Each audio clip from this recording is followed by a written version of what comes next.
Hello everyone, welcome back to another video. If you're new to the channel, please don't forget to like and subscribe. In this video, we will walk you through on how to fix TikTok video under review problem. Open TikTok and head over to your profile section. Click on the three horizontal lines at the top right of the screen. Select Settings and Privacy.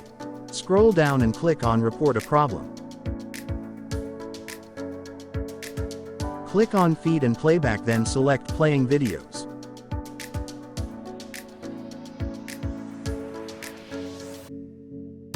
Click on Others and select No at the bottom. Click on Need More Help. You will be redirected to the support team. Type in your complaint in the box below, such as my video has been under review for a while now and I haven't received any feedback yet, and please look into my request. Send this message and wait while the support team works on your complaint. Your problem will be solved shortly.